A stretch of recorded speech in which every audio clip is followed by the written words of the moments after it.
Bitcoin est déjà de retour dans les 114 000 $ après cette news exceptionnelle au niveau du PPI, les prix à la production. On est vraiment sur de bonnes news, de très bons chiffres. On va en parler aujourd'hui. Bien évidemment, il y a également le CPI, donc il faudra faire attention à cette news. On va en reparler. Mais en tout cas, les news d'hier étaient super bonnes, ce qui fait que Bitcoin et Ethereum performent. On va en parler, on fera un point d'analyse. Et je pense qu'on parlera rapidement des indices. Juste avant de commencer, je vous rappelle que notre service d'algorithme est toujours disponible. Vous conservez 100% des gains, c'est gratuit, il n'y a pas que ça. Je vous ai fait une vidéo qui vous explique comment obtenir les algos, le mentorship, le VIP Altcoin Crypto. Donc le mentorship, c'est une formation complète de 24 cours vidéo qui vous forment au price action. Tout ce que je connais quasiment sur le price action, je l'ai mis dans ce mentorship. C'est complètement gratuit.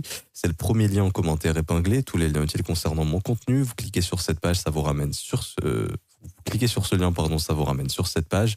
Vous avez juste à vous inscrire sur BitGet via notre lien partenaire. Vous avez des avantages également, des réductions sur vos fees, des bonus de dépôt, etc., etc. Et une fois que ça c'est fait, vous regardez cette petite vidéo, c'est le deuxième lien et ça vous explique absolument tout. Je rappelle que c'est gratuit. Alors, pour venir aujourd'hui sur Bitcoin et avant d'analyser Bitcoin, on parle des chiffres bien évidemment. Core PPI moins 0,1%, donc bien en dessous du forecast, ce qui est super positif. Si les prix à la production baissent, l'inflation peut baisser théoriquement, et donc si l'inflation peut baisser, la Fed peut vraiment baisser les taux. Le marché s'attend déjà à une baisse des taux au minimum pour le FOMC du 17 septembre, donc dans une semaine. Également pour le mois de décembre, on s'attendrait à avoir 3 baisses des taux cette année. C'est la chose la plus probable pour le moment. Je rappelle que plus on price des baisses des taux, plus c'est positif. Et donc, hier, on peut voir qu'on a des chiffres qui sont très bons et ça se voit immédiatement sur les ETF avec des entrées de 741 millions de dollars. Donc, dès que les chiffres de l'inflation sont bons, dès qu'on estime qu'on peut baisser les taux d'intérêt, immédiatement, on a Bitcoin qui connaît des entrées, des inflows. C'est la même chose pour Ethereum. Alors, Ethereum, c'est moins. Donc, on voit qu'on a un petit switch. Ethereum intéresse moins qu'avant comparé au BTC. Avant, c'était le contraire, mais là, on voit que c'est un petit peu ralenti, plus 171 millions pour Ethereum. C'est positif, c'est bien, mais on voit que Bitcoin se met à réintéresser peut-être un peu plus qu'Ethereum pour le moment. Et du coup, d'un point de vue technique, c'est ce qui fait qu'on peut aller chercher, hop, le graphique est ici, on peut aller chercher la zone qu'on a identifiée, le faire value gap daily, prendre les stops enfin de tous ces sommets qui n'avaient pas été chassés, hein, c'était clairement l'objectif, et de venir travailler justement le fair value gap weekly qui est juste là. Hein. On est dedans, ça va être une résistance importante, il va falloir voir si on peut casser cette zone ou pas. Aujourd'hui, on a le CPI, donc c'est une data qui est tout aussi importante. Surtout le core CPI monthly, est-ce que le core CPI va être au-dessus du forecast ou pas? Il faut absolument que ce soit en dessous ou équivalent au forecast pour que ce soit une bonne news. Parce que si on est au-dessus du forecast, là le marché peut ne pas apprécier en se disant ok, l'inflation est quand même plus haute que ce qu'on pense, donc le PPI est bien, mais en termes de core CPI, c'est pas ça. Donc c'est hyper important aujourd'hui, également juste avant le FOMC de la semaine prochaine. Là c'est les derniers chiffres importants qui soient bons pour qu'on puisse aller justement au FOMC avec de bons chiffres et que déjà la Fed puisse baisser les taux, mais que éventuellement peut-être que les projections de la Fed puissent bouger, qu'elles puissent être encore plus basses que ce qui est le cas actuellement, puisque la projection de la Fed pour l'instant c'est de baisser les taux de 0,50 points pour le moment, ce qui n'est pas énorme.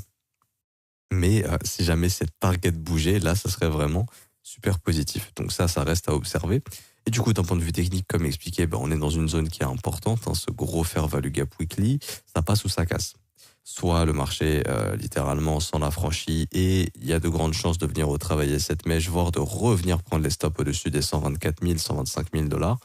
Si le marché s'en affranchit pas, c'est continuation baissière. Il y aurait de grandes chances de venir récupérer au moins le plus bas de la semaine actuelle, donc ce sera peut-être la semaine prochaine, 110 649, voire les plus bas ici de 107 000 et de juillet à 105 000 $. Donc ça va être important pour le prix de rompre ce fair value gap weekly. Également, on est en plein dans le gap CME. Je peux vous montrer ici. Hop, on en a parlé, hein, mais ce gap allait être comblé très probablement. Il est très large, mais lui aussi, ça va opérer une résistance. Donc ça va être important justement de s'en affranchir, d'observer la dynamique, d'avoir aujourd'hui de bons chiffres CPI. Pour l'instant, la dynamique est toujours haussière. On voit qu'on est venu refaire un petit tour dans les VG du PPI ici.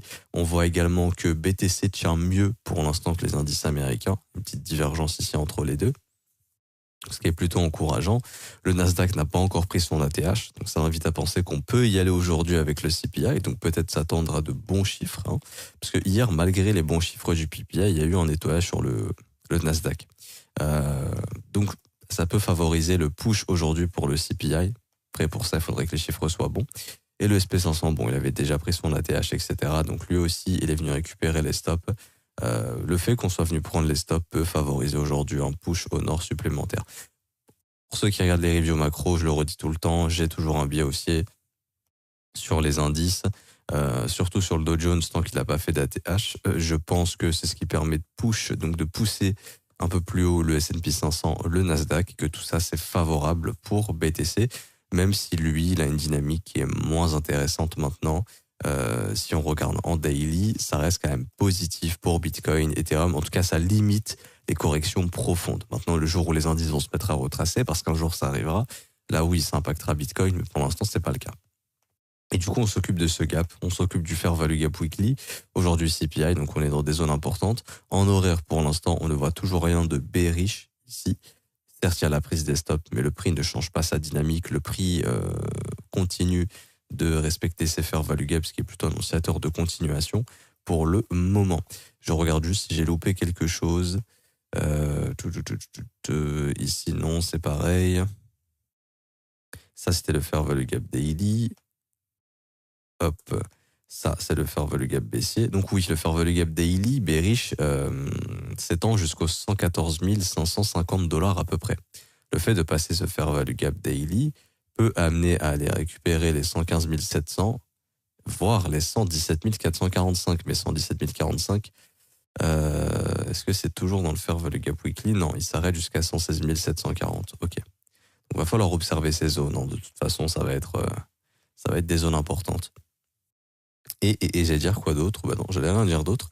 On va aller sur ETH, qui lui aussi est toujours en train de se contracter, je crois. Il n'y a toujours pas eu des résolutions. Donc là, il y a une reprise de momentum, mais rien d'extraordinaire. On voit que sur le PPI, on est quand même venu retracer l'impulsion. On est venu prendre les stops. Donc je pense qu'il y a beaucoup de gens qui ont long avec leverage, on les a dégagés. Et là, on pourrait vraiment y aller, c'est-à-dire récupérer les stops au-dessus de ces sommets. Ici, pourquoi pas?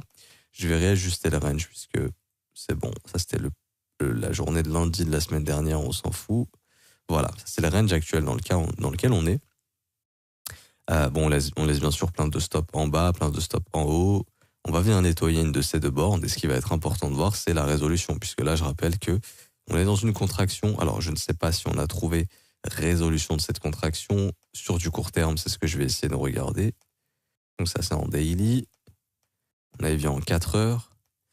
4 heures, oui, c'est pas vraiment, il n'y a pas vraiment encore de résolution, il faudra accepter ici. Et en H1, il y avait une petite contraction, breakout. Ouais, non, c'est un marché qui, pour l'instant, prend pas forcément de direction claire. Mais en tout cas, il reste dans son range et il va falloir en sortir. Et la cassure de ce range va être intéressante pour juger d'une reprise haussière ou non. Donc là, c'est le range dans lequel on est actuellement. Vous voyez que tant qu'on consolide là-dedans, il ne se passera rien. Si jamais on a prise des stops réintégration, c'est pas bon du tout. Ça serait plus annonciateur d'une continuation baissière. S'il y a breakout et pas de réintégration, ça c'est positif pour essayer de aller chercher au-dessus du sommet des 4957 et chercher les 5000. Pareil, idéalement, si on faisait un truc comme ça aussi serait bien. Prise de stop au sud, continuation. S'il y a une vraie cassure, par exemple, ça c'est pas bullish, et ça serait direction ce plus bas, et après à voir comment le prix pourrait réagir ici. Donc Ethereum reste plus faible que Bitcoin, ça on peut le voir sur ETH BTC, juste là, où pour l'instant on travaille toujours ce Fair Value Gap Daily suite à la perte de momentum qu'on a eue. Cette jambe est moins importante que cette jambe est moins importante que cette jambe, donc on voit qu'on a une perte de momentum sur le prix. C'est-à-dire que ça commence à diverger probablement, voilà, sur des indicateurs de momentum, ça commence à diverger, rien de dramatique. On est en train de purger cette divergence baissière. Tant qu'on ne casse pas le dernier creux, il n'y a pas de reversal sur ETH BTC qui remettrait ETH dans une dynamique baissière face au Bitcoin. On voit juste que pour l'instant, du côté des ETF, et c'est factuel, il y a plus d'inflow maintenant sur les ETF Bitcoin que sur les ETF d'Ethereum. À voir si ça reviendra ou pas. Il suffit de dépasser les 5000 pour que les gens se remettent, et même investisseurs se remettent à s'y intéresser, institutionnels, et qu'on retrouve des inflows éventuellement. Mais en tout cas, pour l'instant, c'est Bitcoin qui intéresse plus. Donc pour récapituler, bons signaux, attention dans la zone dans laquelle on est sur Bitcoin, Ethereum toujours dans son range, donc pas forcément plus de choses à dire. Bon résultat de PPI, c'est bien. Ça n'a pas trop bougé les probabilités de baisse des taux. Donc, je pense que le marché attend vraiment le CPI pour vraiment redonner un peu plus de probabilité à avoir une baisse des taux ou pas, justement. Donc, c'est pour ça que les chiffres d'aujourd'hui vont être très importants. C'est les derniers avant le FOMC, l'événement qu'on attend, c'est-à-dire la baisse des taux. Et vous avez le forecast ici, 0.3, 2.9. Au-dessus de ça, c'est pas bon. En dessous, c'est génial. Voilà, c'est ce qu'il faut comprendre. Je m'arrête ici pour aujourd'hui. J'espère que ça vous aura plu. Si c'est le cas, n'hésitez pas à bombarder les pouces bleus, vous abonner, mettre un petit commentaire. Merci énormément à ceux qui jouent le jeu. Je vous rappelle, en barre d'infos, vous avez tous les liens importants. Également, vous avez la possibilité de rejoindre mon école pour ceux qui veulent se former à mes côtés. C'est le seul abonnement payant que je propose parce que c'est un accompagnement tous les jours en direct du lundi au vendredi. Je réponds à vos questions, j'analyse vos coins, on trouve des opportunités ensemble. Je vous parle de mon exposition perso. Vous avez accès à la formation de l'école qui est exclusive à l'école. Elle se retrouve nulle part ailleurs, ni avec BitGet, ni avec PrimeXBT. Vous avez les offres ici, ça commence à 49 € par mois, c'est sans engagement. Les autres offres sont moins chères parce que c'est des offres plus longue durée. Vous avez un descriptif de ce que vous retrouverez dans l'école, etc., etc. Vous avez des témoignages des élèves. Vous êtes les bienvenus. On se retrouve tout à l'heure pour la review macro. À toutes. Ciao, ciao.